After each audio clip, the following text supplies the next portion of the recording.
Well, that last robbery didn't go as planned. No. What do we do now? I have an idea. Uh-oh. I have an idea. An idea.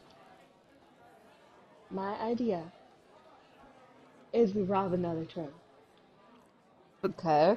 But that didn't work. We robbed one that had already been robbed. No. This time, we're gonna stop the train before it gets robbed. Last time, we hopped on the train when it was already robbed, which means it was already sitting there and it had been stopped on the tracks. We thought they had trouble, but no, they had already been robbed. My idea is parts. We put it in on the tracks, and then we rob the train. We hop on. You know what? This is just crazy enough. It might work. I'm in. Yeah. Let's go. Let's do it. Yay. The train tracks. This should be enough to stop them. Hey guys, sorry I'm late. Yeah, it's okay. Where's your cart? Our whole plan hinges on you having a cart. Funny story. I don't remember. Anyway, so from what I've gathered, yes. Hey, where's your cart? I lost it. Okay. No, Anyway, this is fine. so from my calculations, the train should be coming up any minute now. I'm absolutely sure. Let's. In fact, wait a minute. What is that I feel? Ah, yeah. She's coming. Plan come from this way. They will see the carts on the track, and it'll stop. Just double check. Where did you say you got these details from again? From a drunken Van Horn, but that's besides the point. Drunks are well known for having the most reliable information. Now, the train's going to come from this way, and we're going to get it stopped because they don't want to hit the cart. That's a really high insurance policy. Well, if you say so. Why are you always doubting me, Nicola? I don't understand. It's not a matter of doubting. I'm just trying to make sure that we know what the hell we're doing. We absolutely know what we're doing. The train's going to come from this direction, and it'll stop. Oh, better stop. I can hear it now. Ah!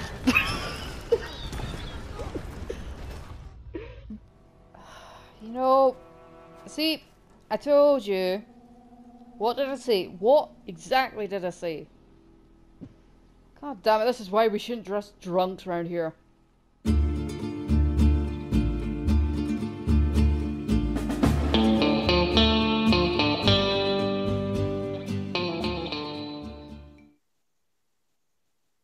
Guys. I was waiting for the 5 seconds, but I miscounted. Anyway, hi everybody. I miscounted. It's been a long day, and it's a Monday. So, hi everyone. Welcome to another episode of Around the Campfire. Last week, we talked about what did we talk about? We talked about writing. We did. That was pretty fun.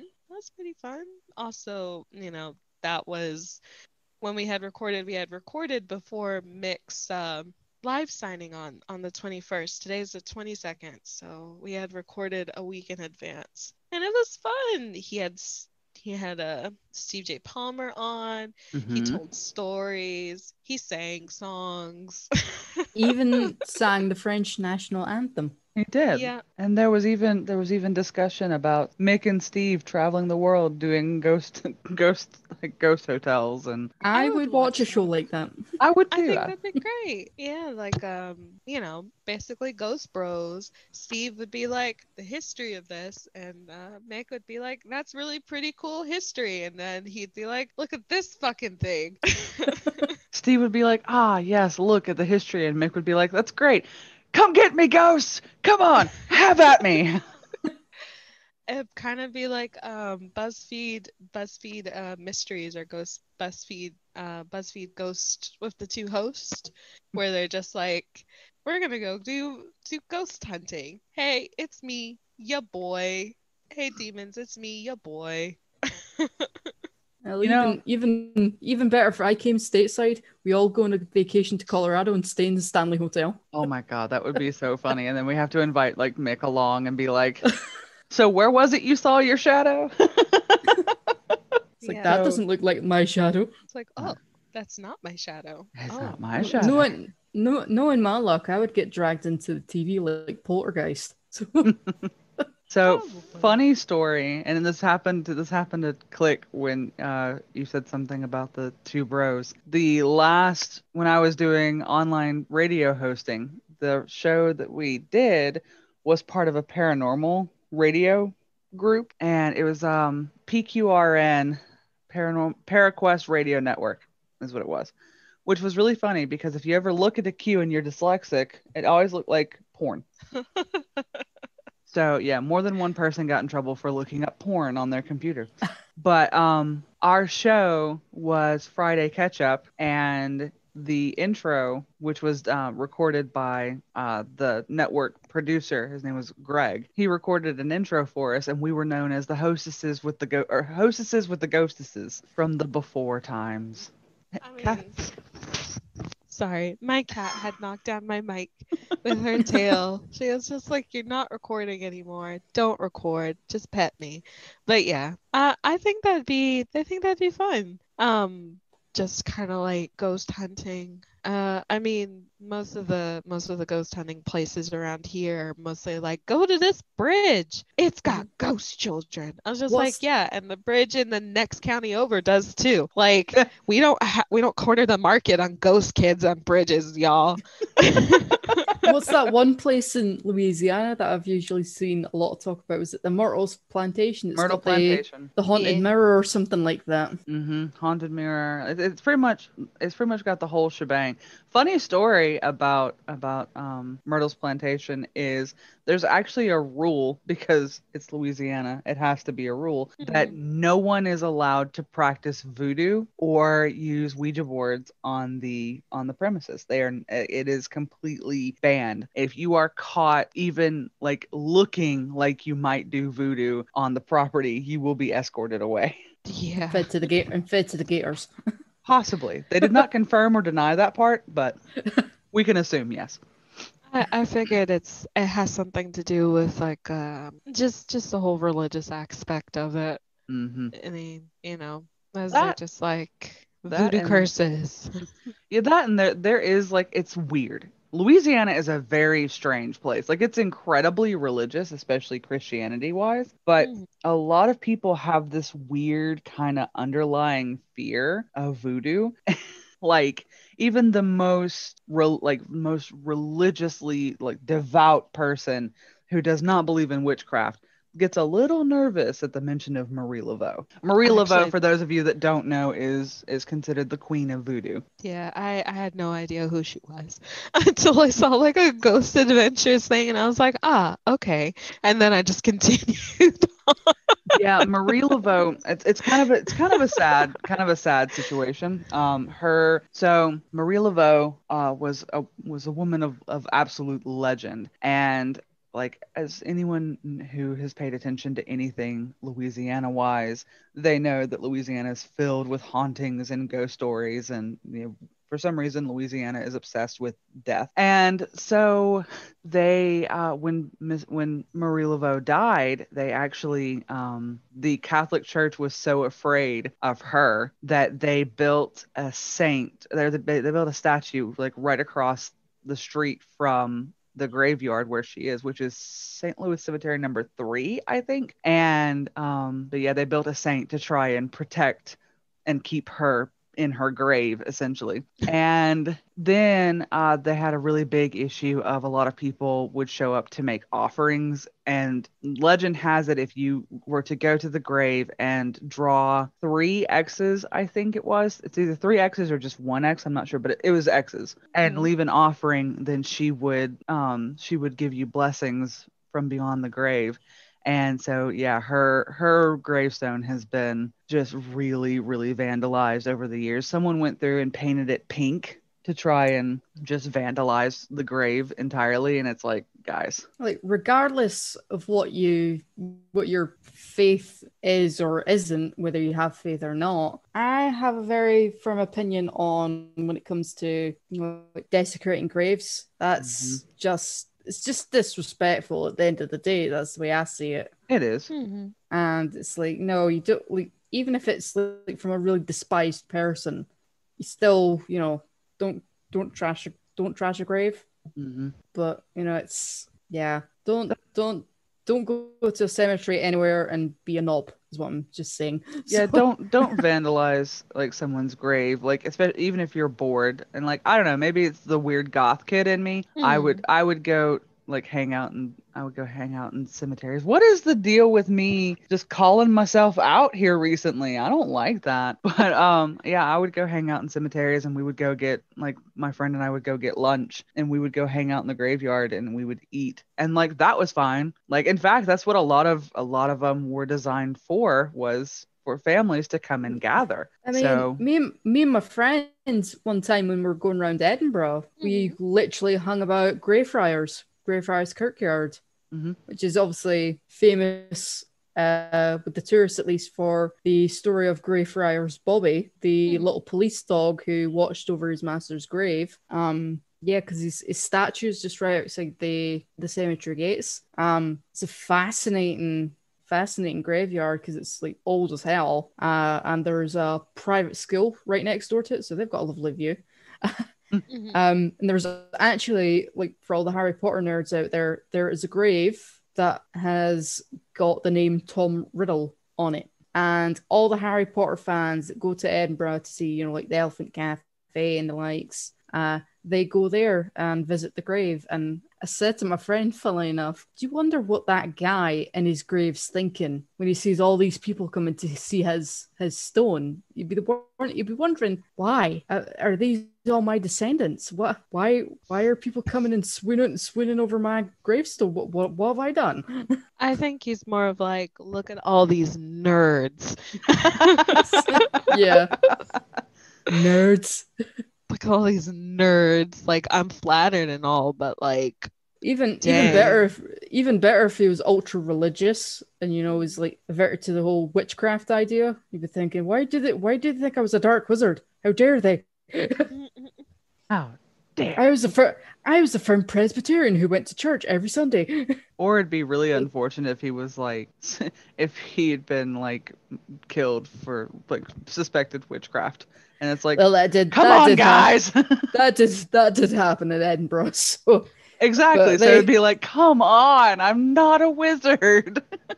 But be very lucky if he did get burned for being a witch and ended up in Greyfriars, because that's, like, the best way to describe it. That's the bougie cemetery. Yeah. And, like, the old days, you'd have to have a certain standing in society in the city, and money to be buried in there.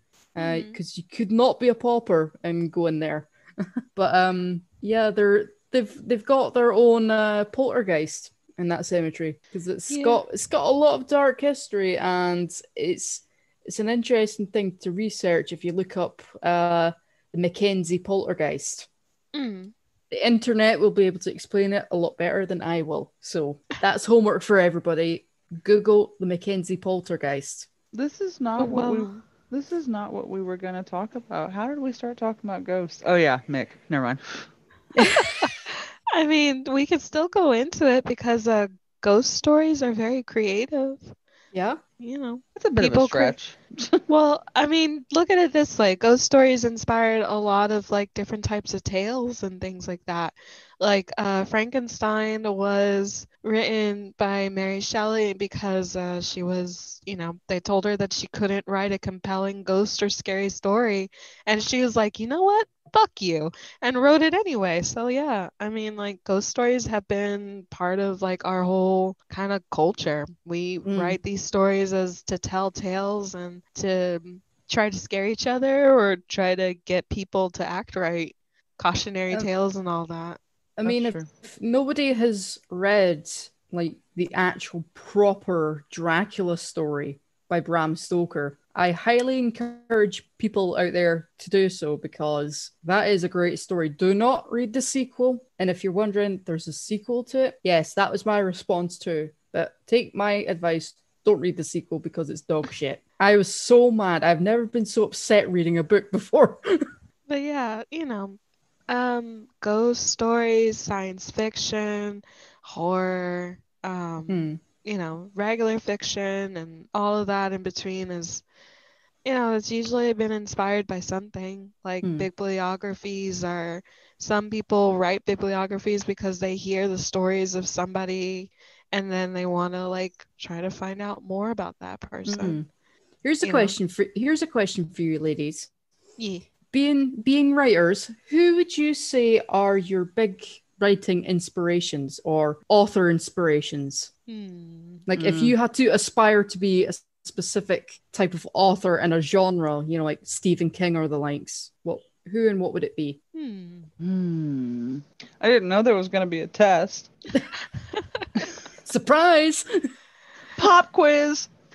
don't know, actually. Like, I have a lot of writers that I really like, and I'm looking at my bookcase because I'm just like, what's over here that I would definitely be like, yes, definitely that one right there. I guess it would have to be, excuse me, Pie. I know you're, liking on my lap, but I need to move for just a second. There's actually one beside me. I recently bought the Alien original screenplay by Dan O'Bannon. This was the original screenplay that he had written before they made edit to it and turned it into the Aliens movie. So it's got the same deal and stuff like that, just name changes and ship changes and all of that. And Alan Dean Foster wrote the novelizations for, this is the cover. It's got the prototype alien on it, which kind of looks more bug-like. And it's by Dan O'Brien with art by Cristiano Cesas and Guillermin Bobby. But yeah, I would say probably Dan O'Brien or Alan Dean Foster for sci-fi, and then for regular fiction, I don't know. I got so many people. I don't know. What is something that I've read to death that I would probably keep reading? Probably Anne Curtis. Klaus, I think is her last name. She wrote a lot of young adult novels when I was a kid. So she has one that's called Silver Kiss, and I think I recommended it to Hannah. But Silver Kiss, I think, was my first vampire story besides Dracula that was outside of the genre that I really enjoyed. I did not enjoy any of Anne Rice's stories. I thought they were too. I hope she doesn't sue us because we ain't got money. Joke's on her. But I thought they were shit. Joke's on you, Anne Rice. I ain't got no money. But yeah, I really liked her stories, but I didn't like Anne Rice's stories. I just didn't think that they were that good. And I know a lot of people are like wax poetically about her stuff. I'm just like, no thanks. That's okay. I'm fine. I was looking at my bookcase to see if I can find the comic book that I really liked. But yeah, I can't find it. It's okay. But yeah, probably those. That's for me. What about you? Okay, we're going to take a step back here for a second and address that Anne Rice comment.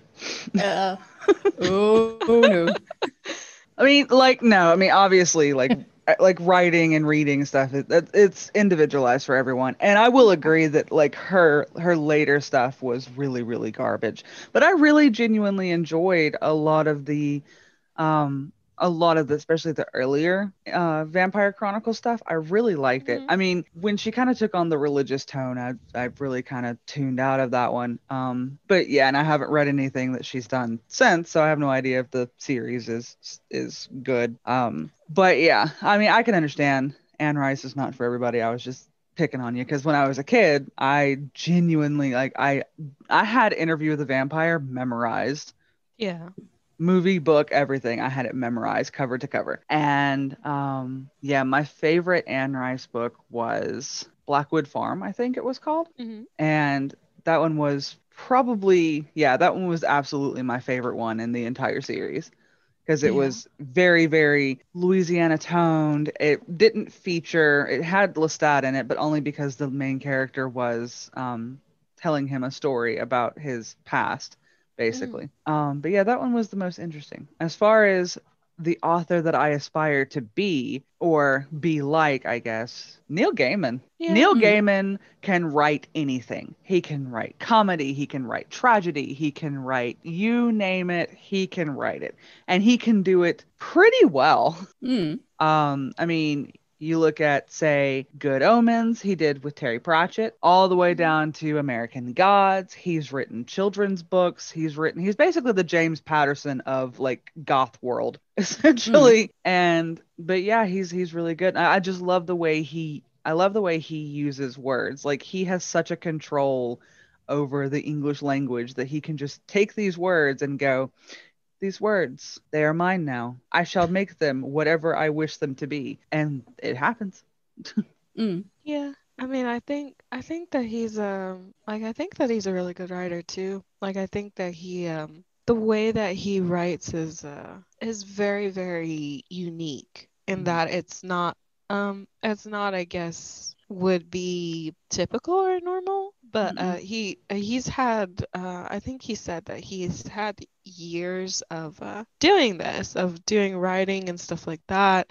A Mhm. lot of it was him just kind of bullshitting his way into getting a job at, you know, because he said I did kind of like present myself as having a job, a certain type of job, like I had experience, and then it turns out I don't, but that's okay.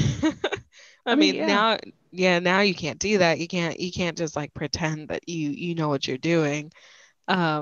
For in terms of like trying to get a job writing for some place, you actually have to have like some sort of credential for it. But yeah, he was just like, just, I think he said, just write, just keep writing and just keep doing it because Mhm. eventually, you'll find your voice. Like it's great to write like him. I think he said, I'm flattered because somebody was like, how do I write like you? And he's just like, nobody can write like me, I guess. I mean, you could And try. see, the thing that I love about him is like I've read a little bit about some his personal life and such. I'm not gonna wax poetically about him, but like you look at his track record and it's like he's written episodes of Doctor Who, he's written comic books, he's written, this, that, and the other, Mhm. and like pretty much find a genre, his name will be there or it'll pop up eventually, given time. Mm. He'll get there eventually. Yeah. And like I love his style because like you said, it's very unique. It's like a mixture between like really like it's a combination of easy to understand but complexity as well. So Mhm. it's kind of you're bordering on the almost too descriptive or not enough descriptive. So Mhm. but you can kind of get an interesting mental image of things as you go. And of course, we've talked about in the past. I think it was our Q&A episode. That American Gods is by far, hands down, my favorite book ever, and that was Mhm. written by Neil Gaiman. So highly recommend that. And then the other one that I was gonna say was actually his name is James O'Barr. He's the guy that he was the graphic artist and for The Crow. And anyone who knows me for more than 5 seconds knows The Crow is my favorite movie of all times. It's my favorite comic book, my favorite everything. I have a crow tattoo that or on the back of my leg that's it's the crow eyes and it says it can't rain all the time. I have that on the back of my leg, which is really funny because shortly after I got that, it flooded in Louisiana. So, It can't flood all the time. We can't drown all the time, I guess. And you're the crow in the menagerie. Yeah, yeah. Coincidence? Yeah. I think not. I think not. Yeah. From what I can remember when you were trying to come up with your animal, you said, I've got it. I know. A Well, crow. I think the funny thing, the ironic part about that is when I was trying to find a name, I think is I kept getting distracted by shiny things and I went, oh my God, I'm a crow. Yeah.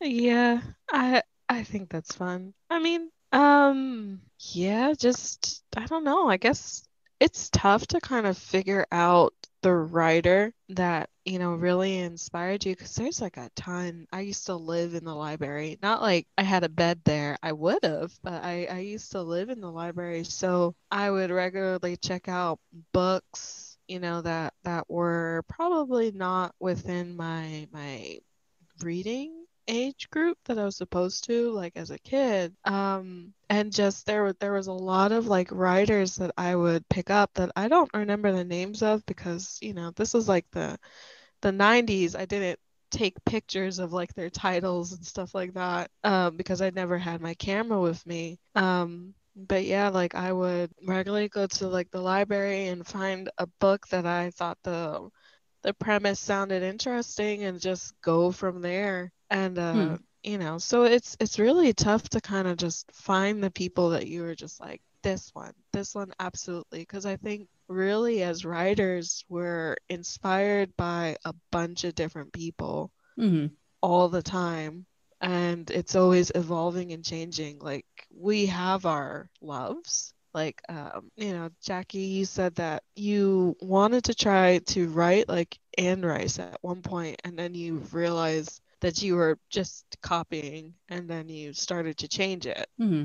Yeah, sort of. Yeah, sort of. Sort of. I mean, like, not saying that what I wrote was bad. It just definitely wasn't me.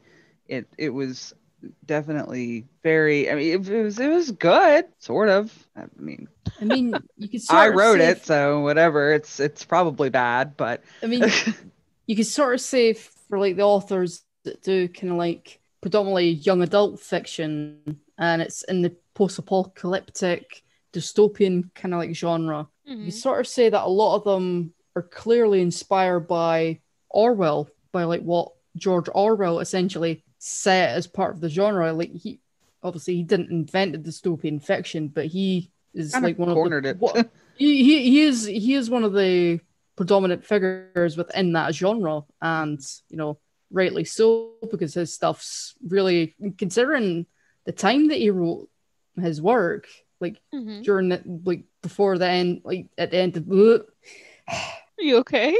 I just had a mini meltdown in my brain. Oh. The end of World War II. That's what I was meant to be saying. Yeah. And during the Cold War, like especially if it's like Animal Farm, because I know that was fairly hot topic when he wrote that. Hmm. And there's never been an actual accurate adaptation of that. They always change the ending, and I don't know why they do that. It doesn't seem right. It doesn't seem right. You don't change the ending of a story to fit the narrative that you want to tell. That's not accurate. Then again, I'm sidetracking there, but but no, it's not as easy as some people would think, because it does take a lot to like form ideas and then to get the courage to put it down. And I 'Cause was actually just fixing to jump in and say something about that. So mm, I know I see online and I see friends and all this who are struggling to create things because their whole thing is, oh well, the idea that I have or whatever is not unique, or someone else has done something similar. The simple fact is, if it exists, someone's thought of it, someone's done it. Yeah. And so even if a genre has been done to death, there is something that you alone could provide to whatever it is. mm, So get out there, write your stories, get out there, make your music, get out there and do, whatever, make your art. Even if it's been done to death 1,001 times, there's something that only you can bring to the table. And so, I mean, you see, like, whenever anything gets really popular and it goes in cycles. So for a while, there'll be vampires. For a while, it'll be zombies. For a while, it'll be mummies. And you'll see all these different authors jump on this bandwagon. And so you'll have 1,001 vampire novels, zombie novels, movies out the wazoo about different various topics relating to a zombie, but each one, okay, it's like the overall theme. Okay, zombies, cool. But something about that one thing is completely different than this thing, but they're both the same topic. Yeah. So, like, my advice to anyone out there is don't let it discourage you if you have a story idea and it's something popular, like, just do it. I mean, think of it this way. It's kind of like the same with movies, as especially if it's an adaptation on, like, say, a book. Like, how many movie adaptations has there been of Christmas Carol? Yeah. And it's like each time, like, a new version of Christmas Carol comes out, whether it's set in the old days or modern day, Like it's the still Muppets? it's essentially the same story, like miser turning good guy, but they just change it up a little bit. I mean, case example, I don't know if anybody's done it, but rather than Victorian London, about like 1930s depression hit New York. That could be different. So, well, look at Sherlock. Sherlock is another good example. How many adaptations of Sherlock have you seen? I mean, and I'm not just talking about the one with Benedict Cumberbatch or whatever variation of his name you'd like to provide here. But yeah, and even they took the first, like, the pilot episode, and they refilmed it set in the Victorian age to kind of link the two together. But yeah, like, you see Sherlock pop up so many different times and all this stuff, and each person in each way, it's a unique take on it. So, like, don't let that discourage you. I mean, my gran was pretty much a fan of the Agatha Christie TV adaptations. Like most elderly people in the UK and or abroad. That being said, you don't need to be elderly. I know my mum liked them, but I know my gran used to say that her favorite actor to have played Hercule Poirot was the actor Peter Ustinov, I think his name was. And at the time, I think the predominant actor that was playing Poirot in the TV series was the actor David Suchet. I think I'm pronouncing that name right, but yeah. My gran liked Agatha Christie. That's all I'm saying. Which I think is yeah, it's cool. I mean, like, I would watch those. I'd definitely watch those during, like, the what you calls it on, like, PBS mystery and all of that. But like, I was just thinking about that. I was going to throw that out there in just a second. Was Masterpiece Theater. Yeah, like Masterpiece Theater, the other ones, the various other, like, Masterpiece Theater, Masterpiece Mysteries, that type of deal. But yeah, I mean, like, just like vampires, zombies, like, for a while, a lot of, like, young adult novels had stuff to do with, like, vampires and, like, different types of vampires after Twilight, and then, like, but it was different than the ones that were from the 90s or the 80s, where it's like vampires, but they couldn't be out in daytime. They type of deal. But it does go into cycles. The Walking Dead, George Romero, Resident Evil, they all have zombies in them. Some could say that The Walking Dead and George R. Romero's, like, work, like Dawn of the Dead or Day of the Dead, and that type of deal are pretty much like the same type of story. In a way, it's just from different people's perspectives, given that, one is like, well, we're trapped in, like, a city and we think we're the only ones that are still alive, and, like, Walking Dead, we're trapped in a city and we think we're the only ones alive, but turns out we're not. We meet all these different people, and it goes on not to shit on The Walking Dead for far too long than was necessary. I mean, I remember hearing like one of the conspiracy theories that goes about in fandoms is that the origin of the zombie virus in The Walking Dead was down to Walter White's blue crystal meth. Oh, goodness. Okay. It was something to do with apparently there was meant to be an Easter egg because both shows were on AMC. Yeah. I think it was somebody, the character of Daryl, said that they knew, like, this little guy with a beanie that liked to say bitch a lot. There's clearly a reference to Jesse Pinkman, and people must have gone, they're connected. I knew it. Well, that's the thing, though, is that would mean that everybody, even children, were doing meth in this world.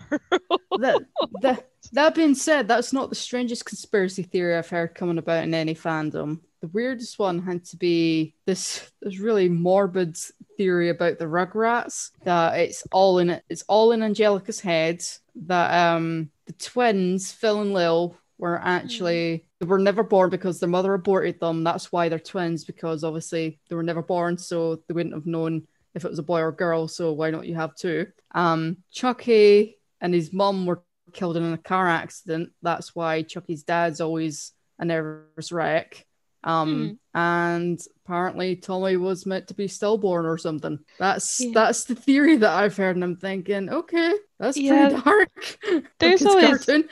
There's always dark like theories, like Ed, Ed, and Eddie, as somebody said that it was obviously purgatory for these children, and then there's various other like different like shows, especially children's shows, that people like to come up with dark theories about. I know people like to say that about Winnie the Pooh, how it's essentially an allegory for various mental health conditions. Well, I mean, it's from the perspective of a kid. Eeyore's obviously got depression, and I think at the time that it was written, Eeyore is supposed to be, a soldier, had been a soldier at some point, and he's got depression or the war sadness, or the sadness disease, because he gets sad. But, then people sit with him and he's okay after a little bit, but yeah, I mean, when they had written Winnie the Pooh, it was when, like, in the 30s, the 40s, around there. It was like the 20s or something, and I think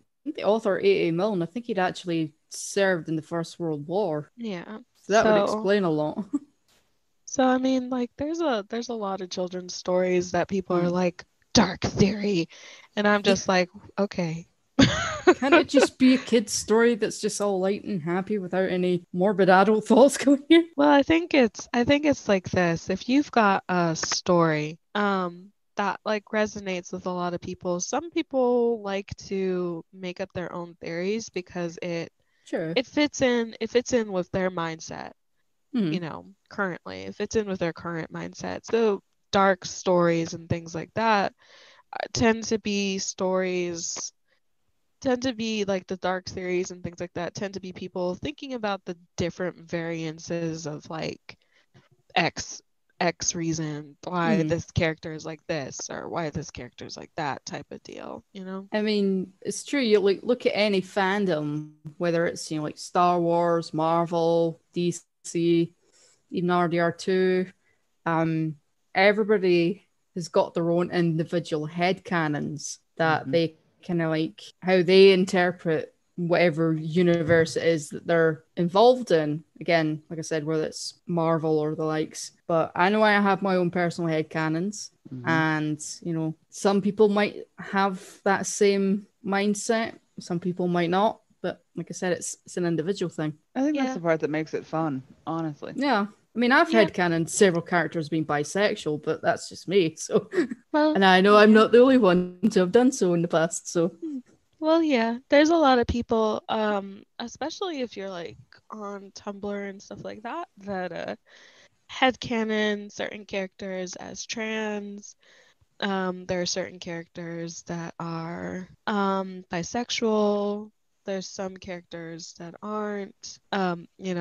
just like everybody's in agreement that this character is probably not bisexual. They're just straight up like one thing or another. Some are gender fluid, like Arthur.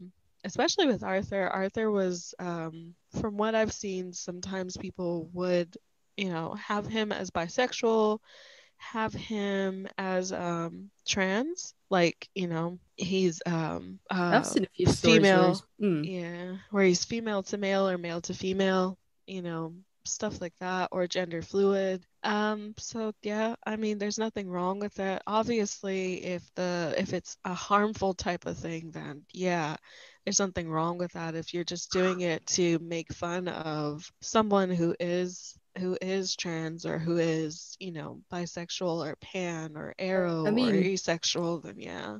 I mean, me personally, this is just my own personal headcanon, and again, it's relating to Arthur. Again, people have their own opinions. This is just mine, and I'm just putting it out there. So don't come at me if you don't agree.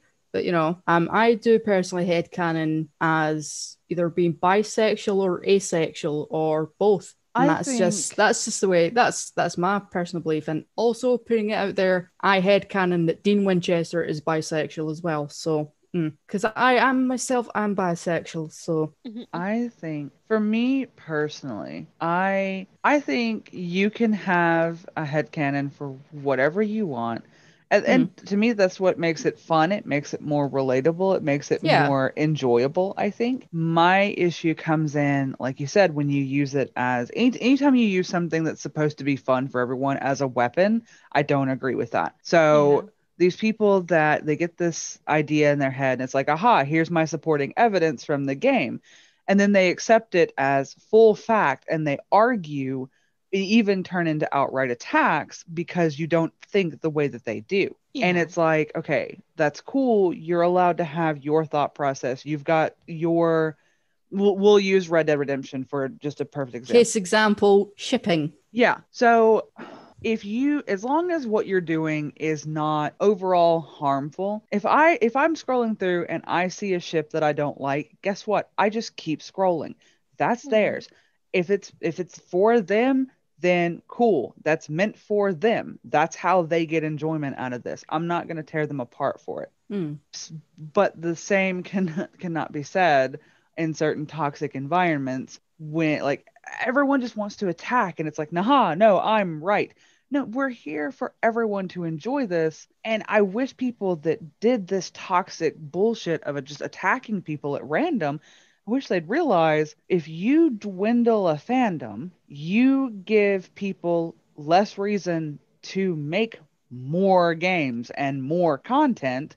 Ergo, you are shooting yourself in the foot by trying to gatekeep your own little part of the world.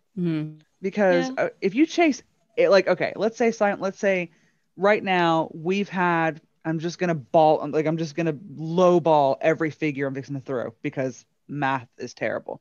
But let's say 1 million people have played this game. You have, from this, 50% of those people believe this headcanon. So they have attacked the other 50%. You just chased away 500,000 people.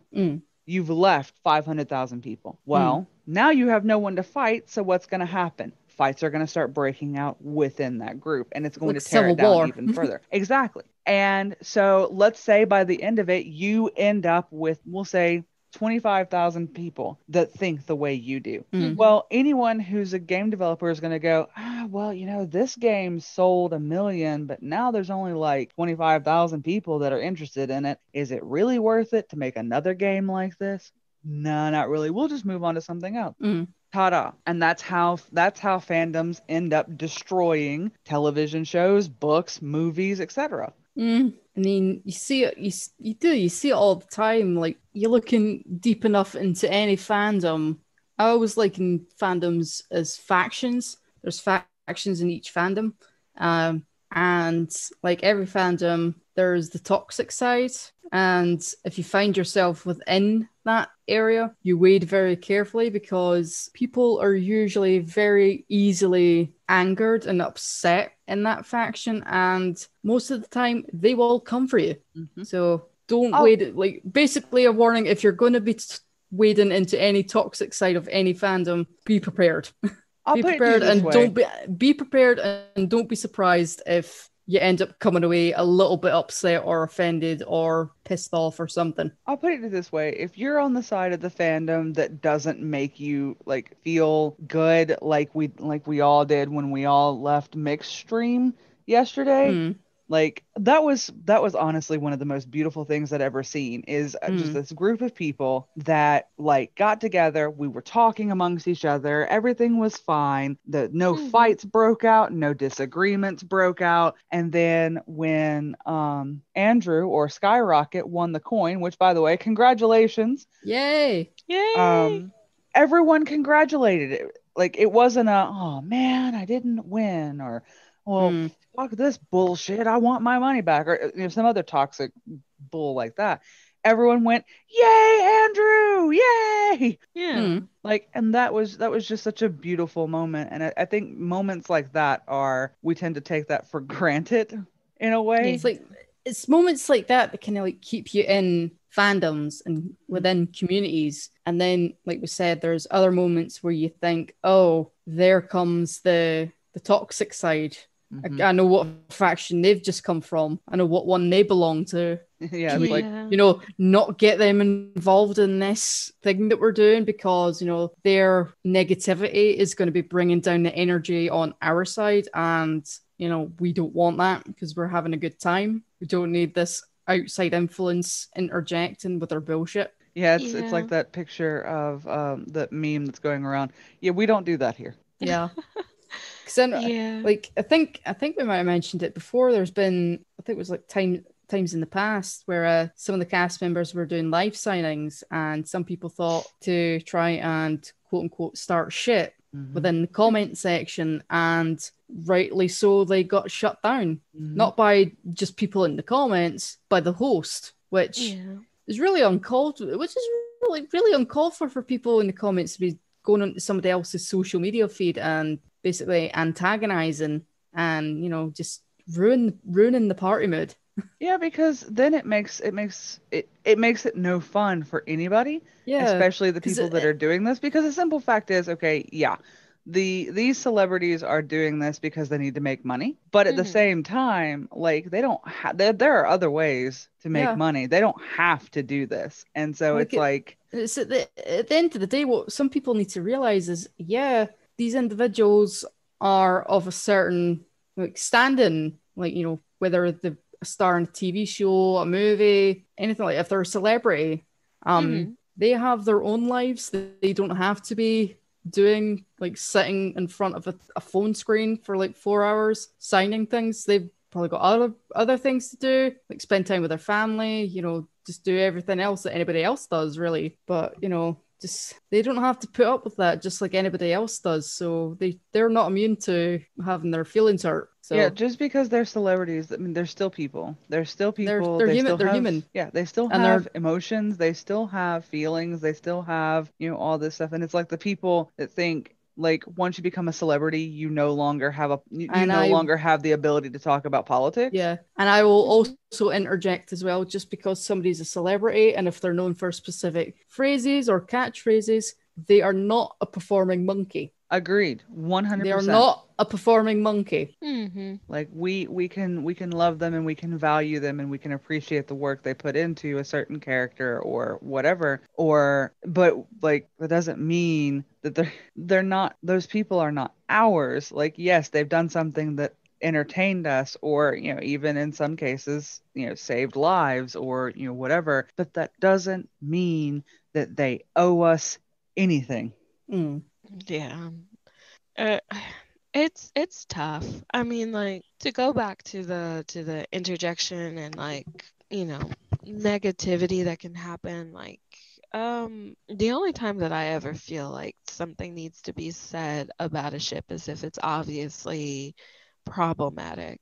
It's obviously something that look, I don't think that you should be writing that because that's harmful to not just you as a writer, but not just you as a writer, but the people that you're writing about. It's one thing to take a topic that you want to discuss. Like, there's a story that I'm writing that talks about abuse, and just kind of my experiences with it. And I'm writing it in a fictional setting. Instead of using myself as a character, I'm using a character from Red Dead Redemption to write about it, because I feel more comfortable doing that than actually talking about it. And so there's a difference with that, and with me coming at it from the experience that I had, and just trying to essentially get it down so that I can get it out of my head, and sort of use it as a device for cathartic, sort of healing in some ways, because there are stories that are like that people write to deal with issues that they have. And so there's a difference between that and like writing a story that you're just like, I thought it would be fun. And, just basically like creating a story that is harmful for everyone involved, Like glamorizing certain topics and themes. Yeah, like Yeah. glamorizing abuse, glamorizing, different aspects of sexuality, of like gay men, glamorizing that, fetishizing like races, just in general, just it's not a good look. No.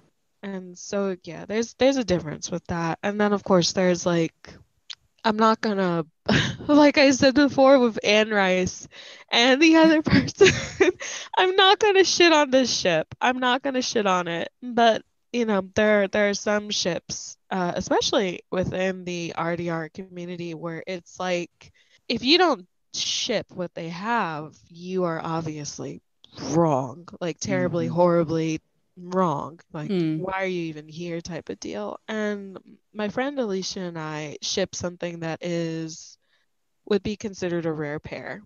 And because there's not a lot of stories. A lot of the stories that we write are pretty much the only ones that are there.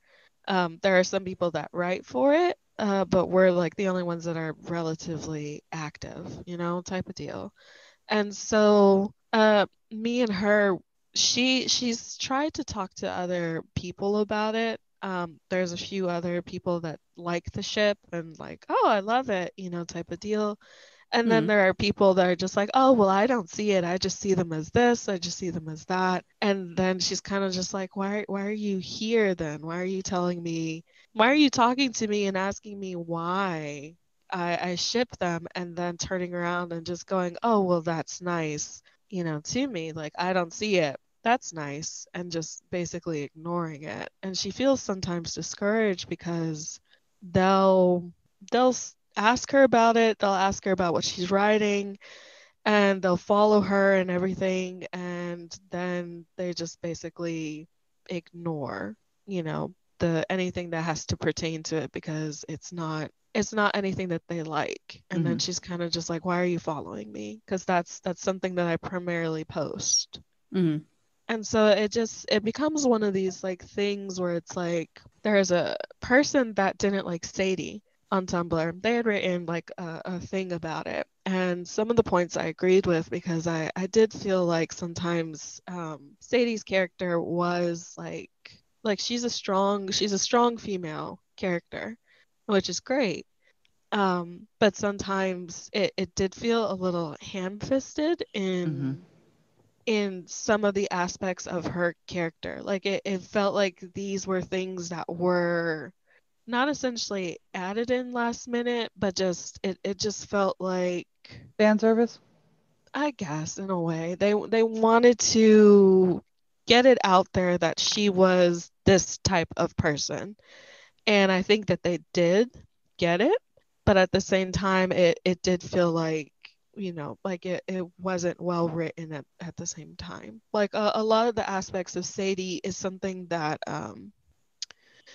that her actress, that the motion capture actress and voice of Sadie does in real life. Like she does hunt, she does go fishing and camping, and she knows how to handle a gun and some weapons. And I feel like they at some point thought that it'd be best just to incorporate things that she does do regularly on her own into the character.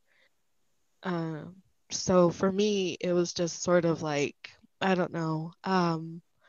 The people were saying she had a character arc, and I was just like, I guess if you count, deciding that I should probably, I'm gonna become a bounty hunter instead, instead of going back to civilian life as a character arc. And people got into like a really big argument about it. Like it was a huge argument about her. And someone brought out that if you don't like this, you're obviously not a feminist. Like if you don't like Sadie as a character, you're not a feminist because she's a feminist icon. And everyone was like, oh, All the females in the game are feminist icons yeah. because they're all iconic. Yeah, so And I don't know. It It's just like became I one of those remember- things. we love all the characters in the game. We love them all, even Mhm. even Sadie. I say that because I wanted, there are strong female characters and there are strong female character tropes that are obviously harmful, And so I'm just I'm on the side of I want strong female characters that are well written. Yeah, not strong female characters that are I caricatures. kind of cringe whenever I hear the term strong female character being used. Because I think it's been used a lot, and it's been used for good, and it's also been misused.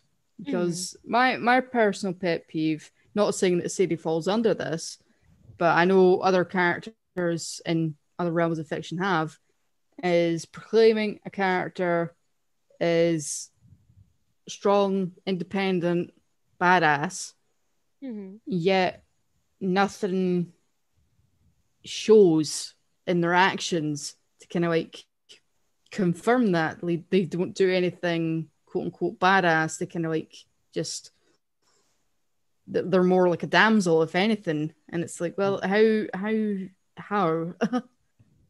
I think I remember one time I was on Tumblr and someone was talking about Mary, and everyone who said something negative against Mary was called sexist and misogynistic and all this other stuff. And it's like, you do realize that liking someone just because they are a woman is just as harmful as not liking someone because they're female. Yeah. Because at that point, it's like, oh, well, they can't possibly do anything wrong. They're a woman. Do you not see just how sexist that is? And if you go, oh, well, I don't like this person because they're female, that is equally as sexist. There is no difference between those two mindsets. Yeah. And you are essentially like glorifying, and you are undoing the entire feminist movement when you do things like that. No, feminism means that women, like, it means that we are equal, that everyone is equal, but it also means women have consequences for their actions. Yeah. Like any human. Yeah, like any human does and should. Exactly. Like if you do something wrong, you pay the consequences for it. I don't care what genitals you have. I don't care what gender you identify as. If you do something wrong, you should have to pay the consequences for it. Simple as that. Like, that is what equality is. But if it's, oh, well, this person was so this, that, and the other, but it's okay because they're female. No, that is wrong. Like, you are undoing your entire movement. And at the same time, like we were talking about earlier, you are pushing people away from a movement that we need.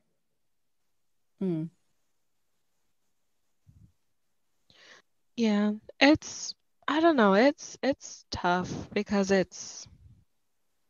I say that it's tough because it is in some ways just the way that, you know,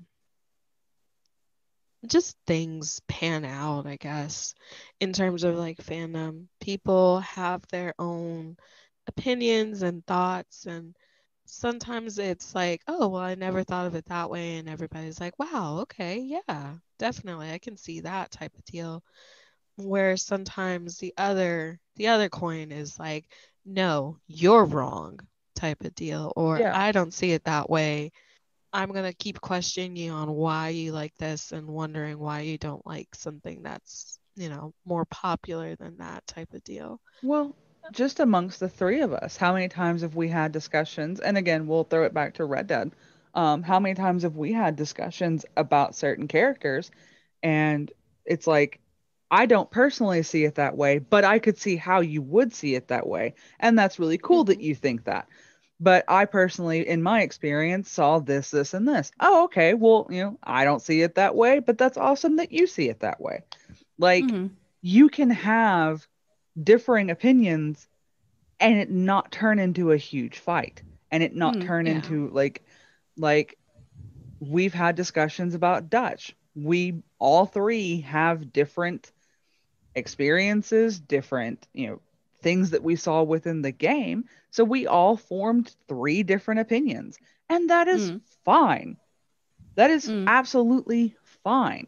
And like Hmm. none of us have attacked each other for believing one way or the other. Yeah. And that's fine. Like I don't know. Maybe it's a Me, me, me, generation per- thing.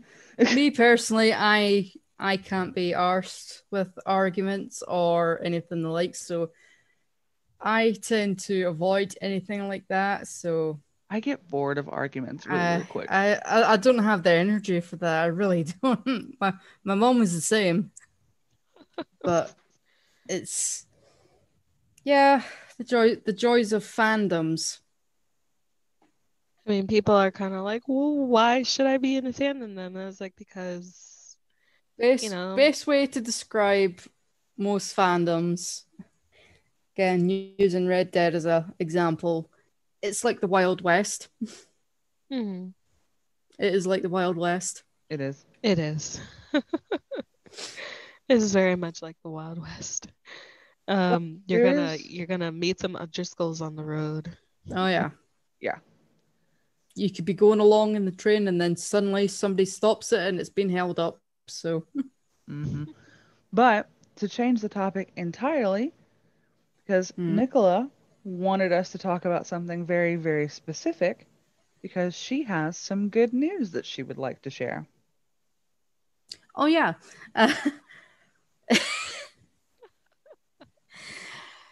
Uh, just to let you know, guys, this is like what 2 in the morning for me, so I'm starting to fade. So I might be more scatterbrained than usual. Gasp. But surprise. But yeah, I am due to start college in August. I think I've mentioned it on my social media, but Hmm. I'm going to be doing a drama Yay! course, Woo! and Yay! it's not quote unquote like a drama school type. It's Hmm. essentially it's community college, but it's at the end of the day, it might not be university level, but at the same time, it's still a good qualification. I have never understood anybody turning their nose up at the concept of like community college or that, because at the end of the day, if that's what people have access to, then at least they're pursuing an education that's above the standard high school level. It's still a form of higher education. So yeah, I'm Yeah. going to Which be. to jump in real quick, we are not saying that if you do not have a college degree, be it community college or otherwise, we are not saying that you Oh are no. somehow subpar, Oh but god, no. no, like not at all. Not at all. No. Just No. want to No. make Some that very, very colleges, clear. yeah, Mm. sometimes college is just not for everybody. Yeah, that's true.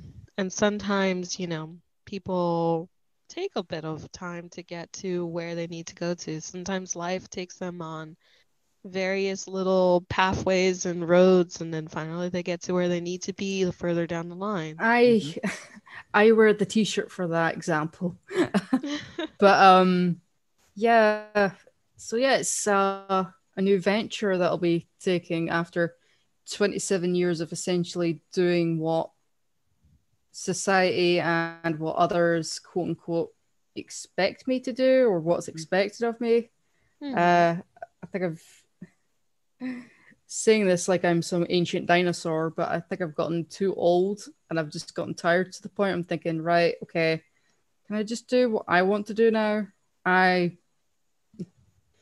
life circumstances at the moment, I don't have anybody to answer to. So I'm essentially a free agent. Not that, I was shackled to anything before, not really. But, I am a grown ass adult, as much grown as I can be at 5'1", but what can you do? but yeah. So I'm waiting to start that in August. So it's going to be a bit of a wait. But until then, I did book a private acting class online. I know that might sound dubious, but it's genuine.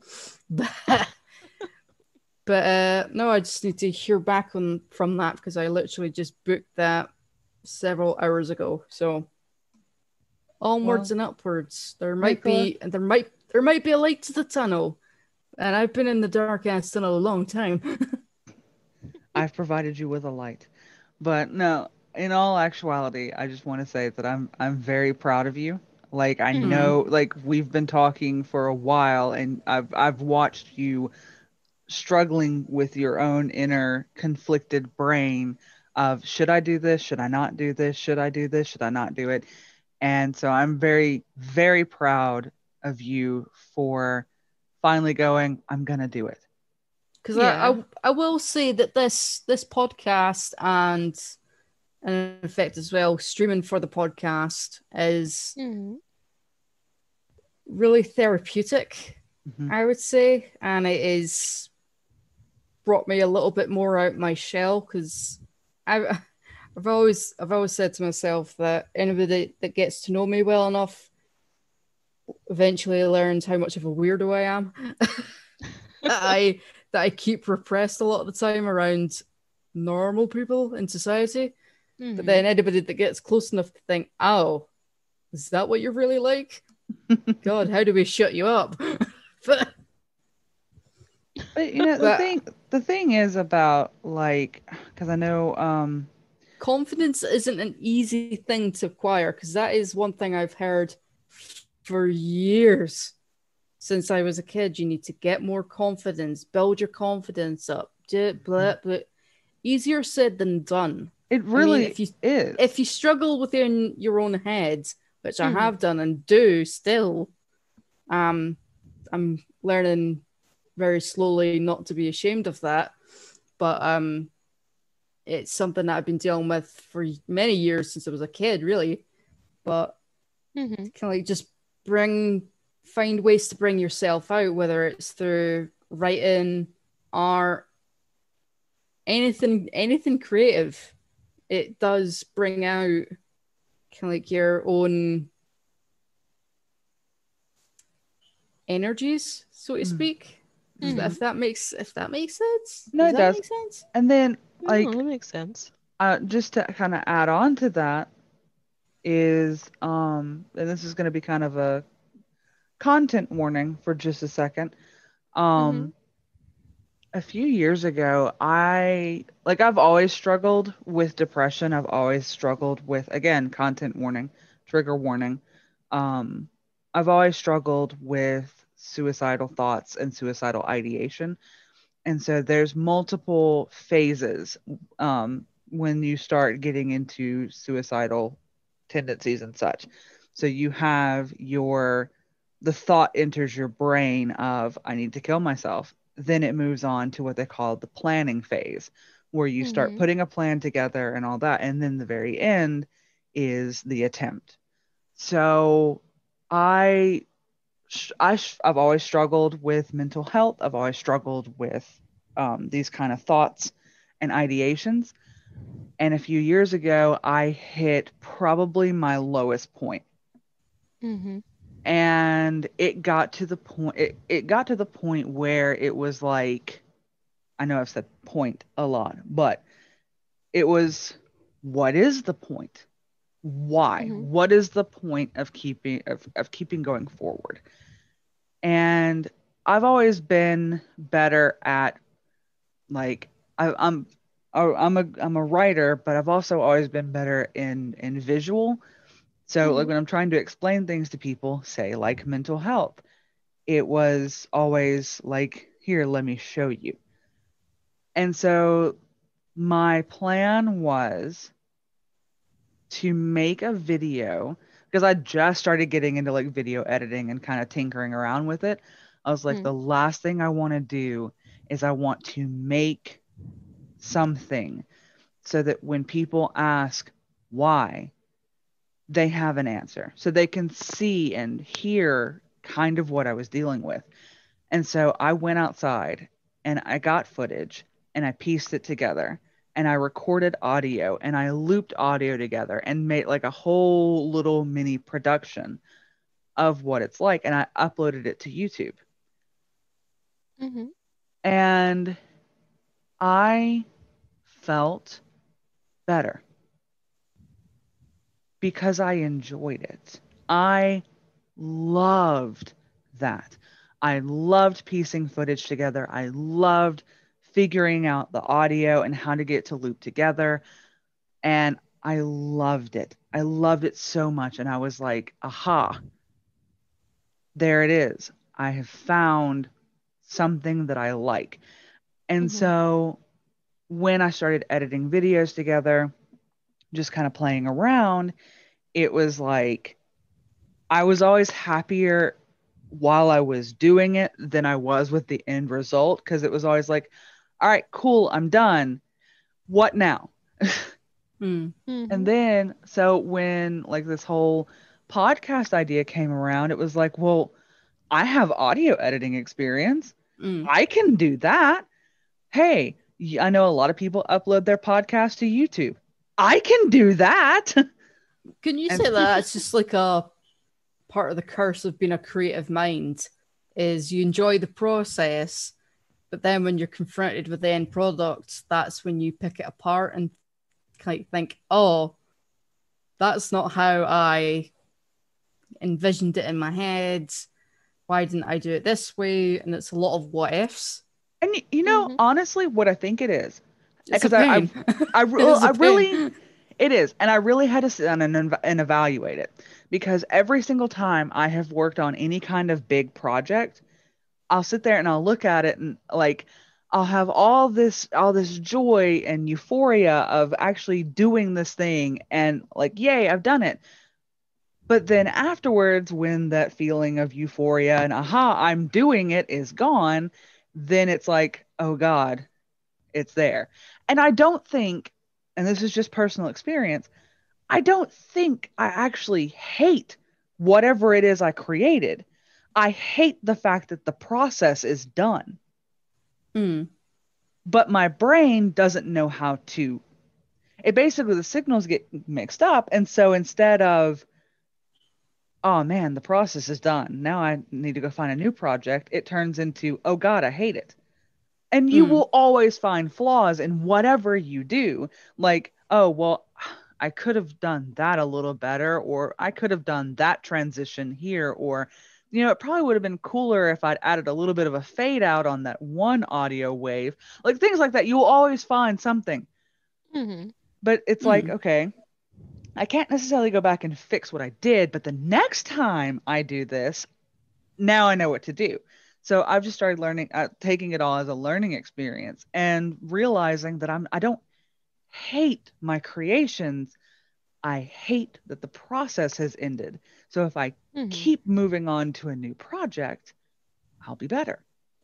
I will do. I will say, like, the one thing I did hate that I created, I think I mentioned in the last episode, That perfume bottle.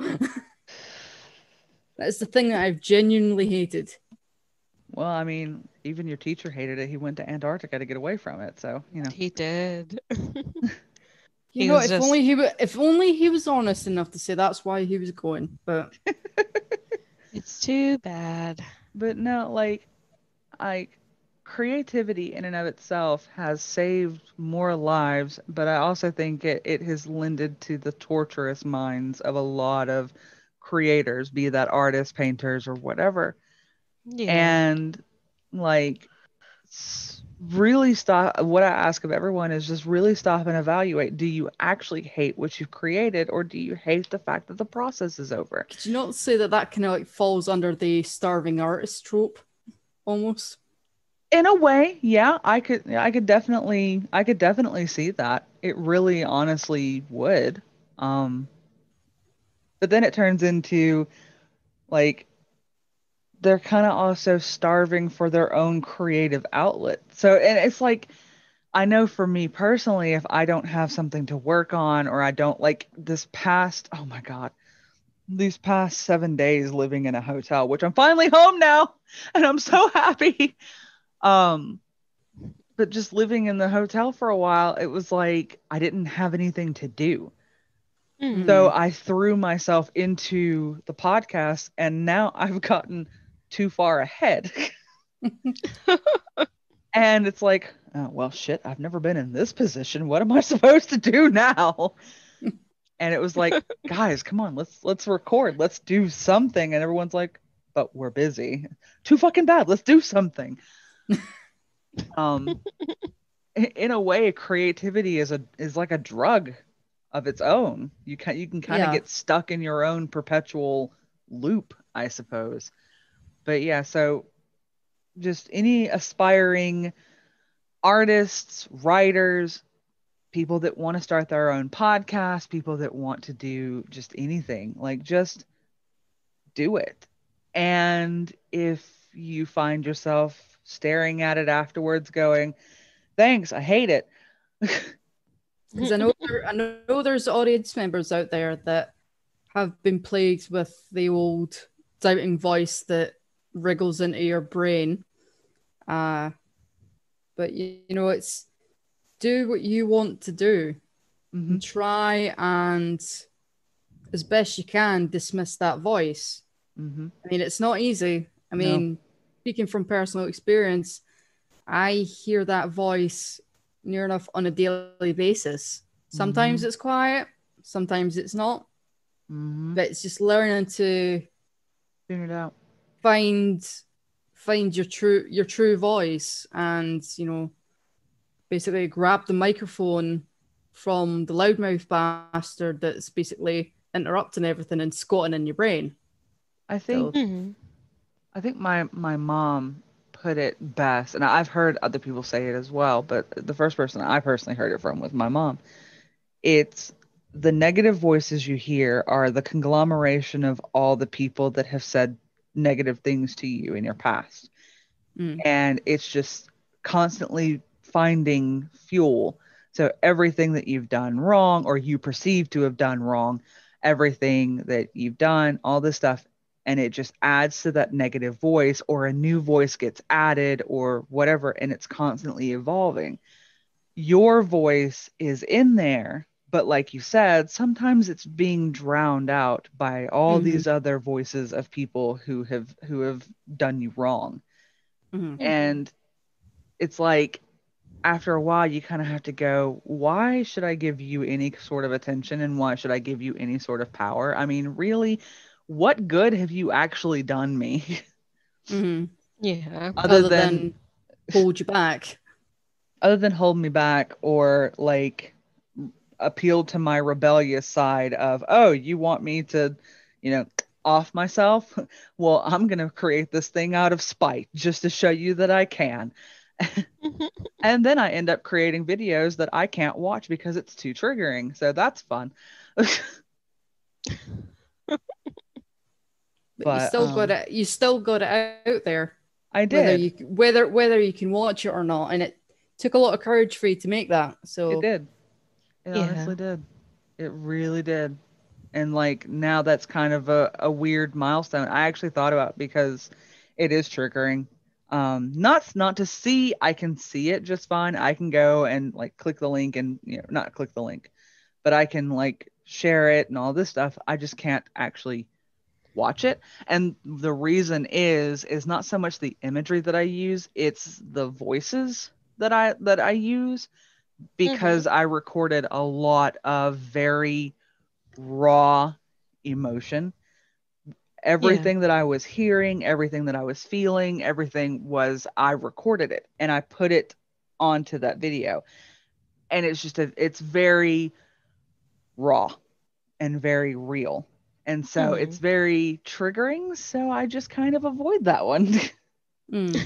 There was a video that I seen on Facebook one time, and it was a clip from a UK series called My Mad Fat Diary, Mm-hmm. Mm-hmm. and the lead character was in a therapy session, and said lead character had mental health struggles and self-esteem issues, and their therapist was basically instructing them to take every bad thing that they say to themselves to their younger selves. It's like, imagine your 10-year-old self sitting beside you. Now direct everything that you tell yourself on a daily basis to that child. And then the lead character was like, "Oh, I'm not going to say that." It's like, you tell you tell that little girl that she's ugly. You tell her that. It's like, I'm not going to do that because that's horrible. It's like, Mm-hmm. well, if you wouldn't say that, it's like, what? Then why do you say it to yourself? Type of thing. Yeah. And I remember watching and thinking, "Oh, damn!" I'm thinking that hit a nerve. I know a lot of people started doing like a a letter to myself is what the movement was called there for a Mm. little while. Mm-hmm. And they would write letters to the who they were a year before. So, like each Mm-hmm. new year, so for example, like January 2021, they would write a letter geared towards January 2020 and Mm-hmm. so on and so forth. If I was to tell myself like a year ago, everybody's going to be wearing masks next year. Everybody's going to be wearing masks. You're not going to be able to find toilet roll or dry pasta come April. And you're gonna have to wear a mask to go into a bank. Yeah. Yeah. There's gonna be, even like a couple of years ago when Donald Trump got put into office. And it's kind of like if you had told yourself then that he was going to be put into office, and you're like, really? Yeah, I right. don't yeah, right, I don't believe you. And then it happens. America wouldn't do that. Oh, they've done that. Yeah. Oops. Yeah. No. But yeah. So basically the takeaway from this, because we are gearing up towards the end of our little episode, is if you struggle, especially not saying that you have to struggle with mental illness, but if you do struggle with mental illnesses and you get this urge to create, like I want to write, but ignore that but, take that but out. We don't accept buts here unless they are in the form of, well, buts. We're okay with those. But get rid of the uh, but and just do it. Create. Put it, whatever it is, out there, even if it's just for you. If you have the urge to create something and you want to share it with the world, maybe that is the exact therapy that you need. That is yeah. the even if outlet that you need. even if it's a stick figure, Yeah, it might be the best damn stick figure that's ever been drawn in human history. exactly. Hell, look. Okay, You drew potatoes, Jackie. I did draw potatoes. I did draw potatoes. But yeah, like just put it out there because the world needs your voice too. Mm. Mm-hmm. And every voice is valid. Just putting that out there as well. Every voice is Yeah. valid. Every voice is important. And who knows? There may be someone in your feed looking up to you in that moment and going, wow, well, if they have the courage to do that, then surely I can do that. Mm. Mm-hmm. And then we'll have 'Cause- more art and more music and more just everything. And the world is a better place, even if it was for a small moment. Because the community, not just like the little small community that we're creating,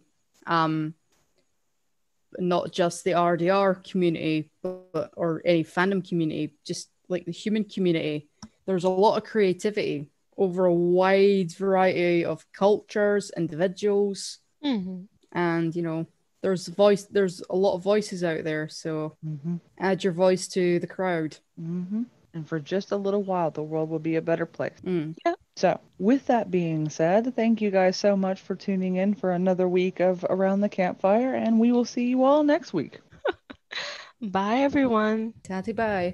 Thank you for listening to this week's episode of Around the Campfire. We'd also like to thank Brett Van Dossel for providing the music. You can find him and his music at brettvandossel.com. You can follow us on Twitter and Facebook at CameoGang1899. We're also on Instagram at Around the Campfire 1899. You can find us on YouTube at Around the Campfire Podcast. See you around, cowfolks.